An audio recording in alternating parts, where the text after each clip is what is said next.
नमस्कार दोस्तों, मैं हूं रोशन और आप देख रहे हैं जीके अफेयर्स यूट्यूब चैनल। दोस्तों, इस चैनल पे आपको प्रीवियस ईयर पेपर का डिस्कशन मिल जाता है, तो आप लोग जरूर इस चैनल को सब्सक्राइब करके बेल आइकन को प्रेस रखिए। दोस्तों, आज हम पेपर जो डिस्कस करेंगे वो है DFCCIL का जो एग्जीक्यूटिव सिविल का पेपर हुआ था 29 सितंबर 2021 को फर्स्ट शिफ्ट में। तो इसमें जनरल अवेयरनेस के जितने भी प्रश्न पूछे गए थे सभी को हम डिस्कस करेंगे एक एक करके। बस आपको ध्यान से देखना है और अपना नोट्स भी साथ में बनाते चलना है, जिसको आप लगातार रिवाइज करेंगे तभी आपको जो है जनरल अवेयरनेस जो है मजबूत होगी। PDF चाहिए तो आप हमारे टेलीग्राम चैनल पे जुड़ सकते हैं, जिसका लिंक आपको नीचे डिस्क्रिप्शन में दिया हुआ है। और आपके पास भी कोई क्वेश्चन पेपर होता है तो आप हमारे जीमेल gkfs25@gmail.com पे भेज सकते हैं। तो पेपर मैंने जो डिस्कस किया है DFCCIL का 2016 और 2018 का डिस्कस कर चुका हूँ। 2021 का जो पेपर हुआ था तो 14 पेपर हैं, इसमें जो है 3-4 पेपर और बचा है, तो सभी डिस्कशन हो जाएगा। तो पहला क्वेश्चन आपके सामने है दोस्तों कि who won the orange cap in the IPL 2020। तो देखिए 2020 में जो ऑरेंज कैप जो IPL का हुआ था, यानी कि IPL 2020 जो हुआ था उसमें ऑरेंज कैप। तो देखिए ऑरेंज कैप बेसिकली किसको मिलता है? जो टूर्नामेंट में जो IPL टूर्नामेंट होता है उसमें जो है सबसे ज़्यादा रन बनाने वाले खिलाड़ी को मिलता है ऑरेंज कैप। और ऐसा कारनामा जो है करके दिखाए थे KL राहुल। तो करेक्ट आंसर यहाँ पर ए होगा, KL राहुल को 2020 के IPL का ऑरेंज कैप मिला था।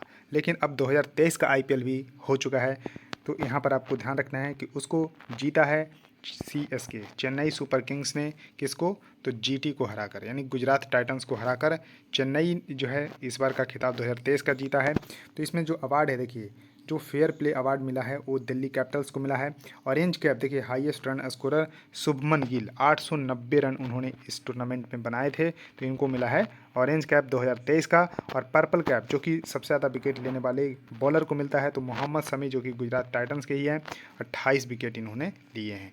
तो 2023 को अभी आपको ध्यान रखना है।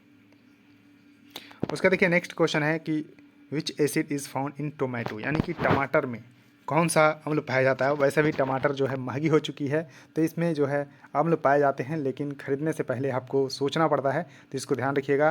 तो टमाटर में जो दोस्तों ऑक्जेलिक एसिड पाया जाता है, तो करेक्ट आंसर यहाँ पर डी होगा, ऑक्जेलिक एसिड पाया जाता है। वैसे टमाटर में अगर हम बात करते हैं तो more than 10 types of acid पाया जाता है, 10 से ज़्यादा जो है अम्ल पाए जाते हैं, जैसे कि citric acid, malic acid, oxalic acid, तो उसके बाद एस्कॉर्बिक एसिड। तो इस तरह के जो अम्ल जो हैं टमाटर में पाए जाते हैं, लेकिन मुख्य रूप से ऑक्जेलिक एसिड पाए जाते हैं, जो कि आपके क्वेश्चन में पूछा गया है और करेक्ट आंसर है ऑक्जेलिक एसिड। एक क्वेश्चन और कई बार एग्जाम में पूछा गया है कि इमली में कौन सा अम्ल पाया जाता है, यानी कि इसको इंग्लिश में बोलते हैं टैमरिंड। टैमरिंड, तो इसमें जो है आपको टारटरिक एसिड पाया जाता है, टारटरिक एसिड। तो ध्यान रखिएगा, इमली में टारटरिक एसिड पाया जाता है, इसको भी आप लोगों को ध्यान रखना है। उसका देखिए क्वेश्चन है कि flute is a type of instrument, यानी कि बांसुरी किस प्रकार का वाद्य यंत्र है। तो देखिए बांसुरी जो है एक सुशीर वाद्य यंत्र का उदाहरण है, तो करेक्ट आंसर यहाँ पर डी होगा।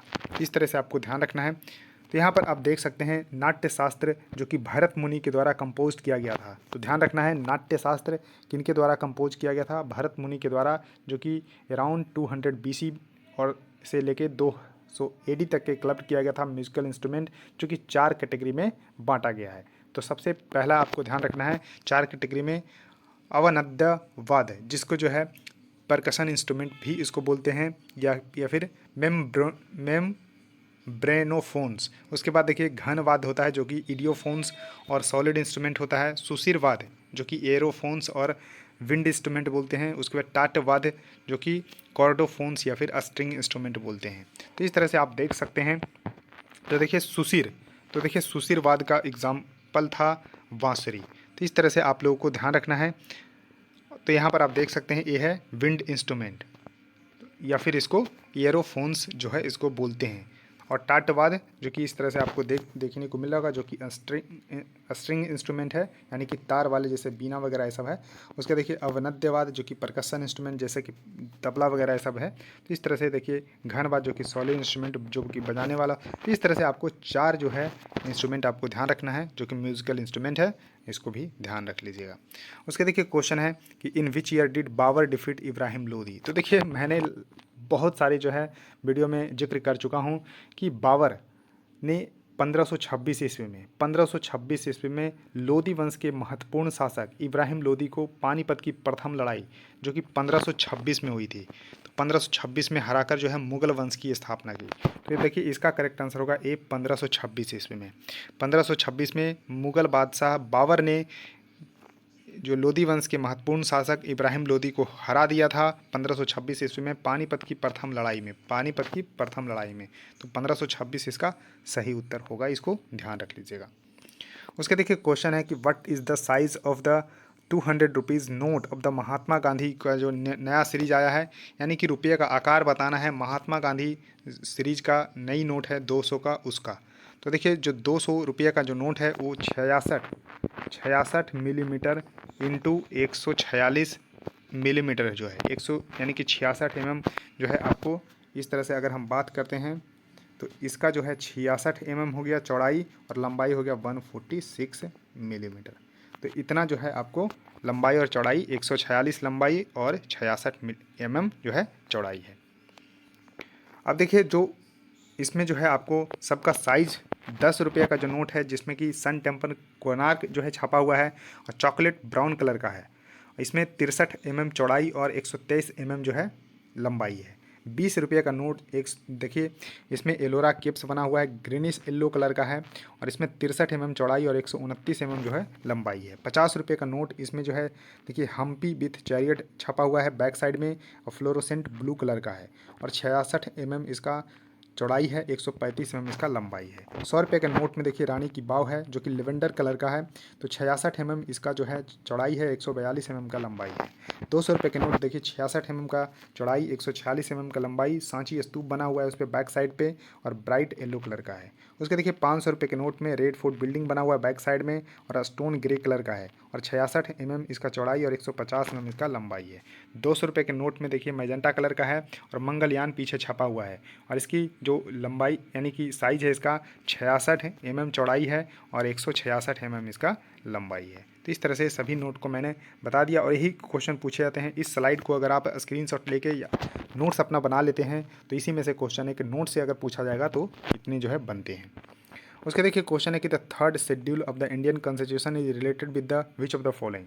तो देखिए भारतीय संविधान में मूलतः जो है 8 अनुसूची थी, लेकिन संशोधन करके इसमें 12 अनुसूची जो है जोड़ दी गई। तो अभी पूछा जाए तो 12 अनुसूची है भारतीय संविधान में, जिसमें आपको ध्यान रखना है कि पहली अनुसूची में तो राज्य और संघ के बारे में बात की गई है। दूसरी अनुसूची में वेतन भत्ते और प्रिविलेज ऑफ द प्रेसिडेंट, जज, कैग ये सब का जो है जिक्र किया गया है। यानी कि दूसरे में वेतन भत्ते जो भी और भी प्रिविलेज दिया जाता है उसको जो है किनको तो प्रेसिडेंट को, जज को, controller and auditor general of India को यानी कि कैग को, तो सभी को जो है यहाँ पर सेकंड शेड्यूल यानी कि दूसरी अनुसूची में इसका जिक्र किया गया है।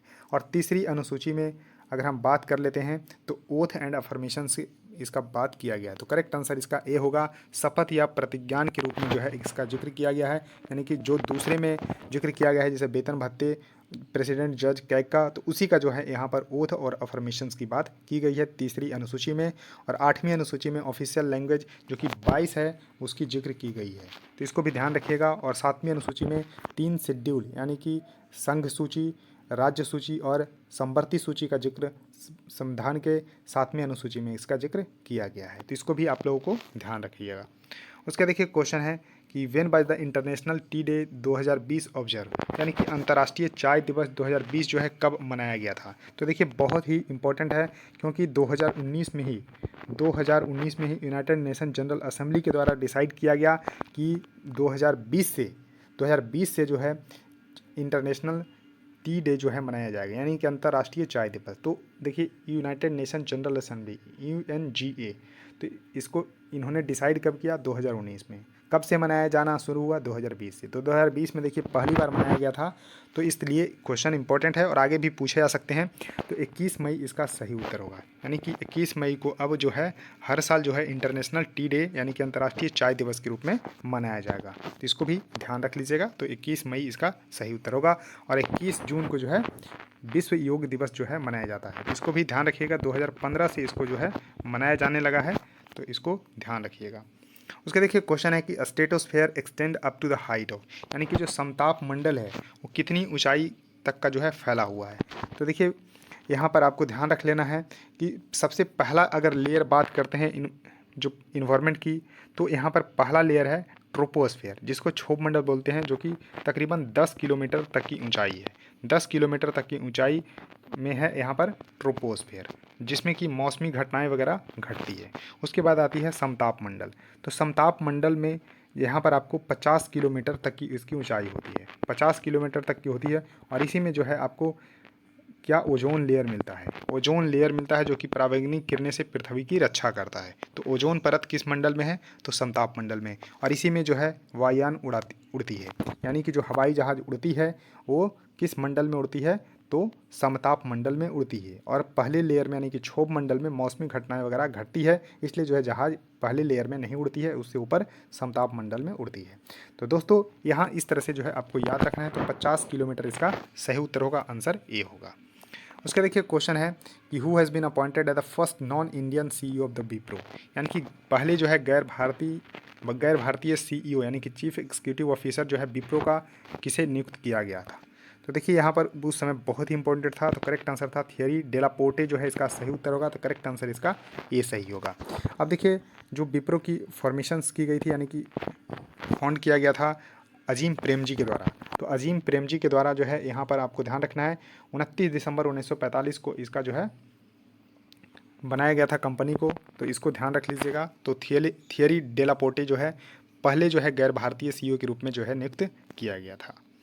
उसका देखिए क्वेश्चन है, आपको ध्यान रखना है कि National Health Authority has appointed R S. Sharma as the new CEO of the Ayushman Bharat scheme. The scheme is related to, यानी कि राष्ट्रीय स्वास्थ्य प्राधिकरण है नेशनल हेल्थ अथॉरिटी, इन्होंने जो है आर.एस. शर्मा को जो है आयुष्मान भारत योजना का नया सीईओ बनाया है। तो नया सीईओ जो बनाया है तो वह किससे संबंधित है, तो दोस्तों स्वास्थ्य बीमा से संबंधित है। इसमें प्रत्येक परिवार को यहाँ पर आपको ध्यान रख लेना है दोस्तों 5 लाख का जो है कवरेज मिलता है। तो 5 लाख का कवरेज मिलता है और यहाँ पर आपको ध्यान रखना है प्रत्येक परिवार को मिलता है। तो इसको ध्यान रखना है, एक आदमी को नहीं, प्रत्येक परिवार को 5 लाख का जो है स्वास्थ्य बीमा मिलता है, हेल्थ इंश्योरेंस यानी कि कवरेज मिलता है। तो करेक्ट आंसर यहाँ पर होगा सी, यानी कि हेल्थ इंश्योरेंस है। और आयुष्मान भारत योजना को लॉन्च किया गया था 23 सितंबर 2018 को रांची से। तो किस लिए, to achieve the universal health coverage. तो यूनिवर्सल हेल्थ कवरेज को अचीव करने के उद्देश्य से 23 सितंबर 2018 को झारखंड रांची से जो है यहाँ पर आयुष्मान भारत योजना का शुभारंभ किया गया था प्रधानमंत्री मोदी जी के द्वारा। तो ये ध्यान रख लीजिएगा, इंपॉर्टेंट है। उसका देखिए क्वेश्चन है कि Indian council of medical research, जिसको शॉर्ट में ICMR बोलते हैं, भारतीय चिकित्सा अनुसंधान परिषद, इन्होंने जो है अप्रूव कर दिया था India's first self use rapid antigen test, यानी कि आप खुद से जो है इसको यूज कर सकते हैं, जिसको बोला गया है रैपिड एंटीजन टेस्ट यानी कि RAT, जो कि इंडिया का पहला जो है सेल्फ यूज है। तो किस लिए, तो कोविड-19 के लिए, यानी कि कोविड-19 का यहाँ पर एक वैक्सीन्स है जो कि सेल्फ यूज़ है और रैपिड एंटीजन टेस्ट है। सॉरी, वैक्सीन नहीं है, टेस्ट है एक रैपिड एंटीजन टेस्ट। तो रैपिड एंटीजन टेस्ट, तो इसको जो है नाम क्या दिया गया है, तो दोस्तों इसका नाम दिया गया है कोविसेल्फ। तो कोविसेल्फ इसका नाम दिया गया है, जिसको ICMR के द्वारा जो है अप्रूवल मिल चुकी है। तो कोविसेल्फ इसका सही उत्तर होगा, करेक्ट आंसर इसका डी होगा। उसका देखिए क्वेश्चन है कि which of the following awards has not been conferred to the prime minister Narendra Modi, यानी कि नरेंद्र मोदी को जो है कौन सा अवार्ड इसमें से नहीं मिला। तो देखिए सियोल शांति पुरस्कार मिल चुका है 2018 में जो है इनको मिला है। उसके बाद सऊदी अरबिया का जो है हाईएस्ट अवार्ड जो कि ऑर्डर ऑफ अब्दुल अजीज़ अल सऊद जो यहाँ पर इनको मिल चुका है। तो इसको भी ध्यान रख लीजिएगा कि सऊदी अरब का सबसे हाईएस्ट अवार्ड है, तो इसको भी ध्यान रख लीजिएगा। उसके बाद अगर हम बात करते हैं तो यूनाइटेड नेशंस इन्वायरमेंट प्रोग्राम का champions of the earth award भी इनको मिल चुका है। तो यहाँ पर BRIT अवार्ड इनको नहीं मिला है। तो करेक्ट आंसर यहाँ पर बी होगा, ब्रिट अवार्ड इनको नहीं मिला है। अब देखिए BRIT अवार्ड है क्या, तो दोस्तों ब्रिटिश फोनोग्राफिक इंडस्ट्री अवार्ड है, जो कि एनुअल अवार्ड दिया जाता है in the field of music. तो देखिए म्यूजिक के क्षेत्र में दिया जाने वाला ब्रिटिश फोनोग्राफिक इंडस्ट्री है BRIT, जो कि म्यूज़िक के क्षेत्र में दिया जाता है। तो प्रधानमंत्री मोदी को ये अवार्ड नहीं मिला है। तो दोस्तों पूरे क्वेश्चन मैंने डिस्कस कर दिए हैं, 12 क्वेश्चन ही पूछे गए थे। इसी तरह से लगातार ये वीडियो आती रहेगी, बस आपको अब काम बचा है वीडियो को लाइक करना, चैनल को देखिए सब्सक्राइब जरूर करना है और शेयर भी करना अपने दोस्तों के साथ। सो थैंक यू दोस्तों, इस वीडियो में इतना ही, धन्यवाद।